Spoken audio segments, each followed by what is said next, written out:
കനത്ത പൊള്ളലേറ്റ ഒരു മനുഷ്യനെ പറ്റി ഒന്ന് ആലോചിച്ചേ. തൊലിപ്പുറം ചുവന്നു തുടുത്ത് നീറി നിൽക്കുന്ന ആ ഭാഗത്ത് നമ്മൾ നേർമയുള്ള പഞ്ഞുകൊണ്ട് ഒന്ന് തൊട്ടാൽ പോലും അയാൾ വേദന കൊണ്ട് പൊളയും. മാനസികമായ തകർച്ചയും ഈ പൊള്ളൽ പോലെയാണ്. മനസ്സ് അത്രമേൽ വ്രണപ്പെട്ടിരിക്കുന്ന ഒരു മനുഷ്യനോട് സംസാരിക്കുമ്പോൾ സൂക്ഷിക്കണം.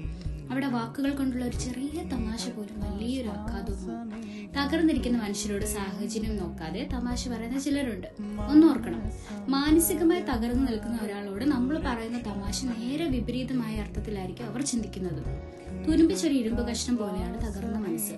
ചെറിയൊരു തട്ട് തട്ടിയാൽ പോലും അത് പൊടിഞ്ഞു പോകും.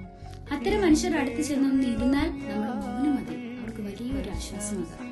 ആവശ്യമില്ലാത്ത വാക്കുകൾ കൊണ്ട് മുറിവേൽപ്പിക്കുന്നതിനേക്കാൾ എത്രയോ നല്ലതാണ് നിശബ്ദമായി അവരുടെ കൈകൾ ചേർത്ത് പിടിക്കുന്നത്. നമ്മുടെ വാക്കുകൾ ആരുടെയും കണ്ണീരിന് കാരണമാകരുത്.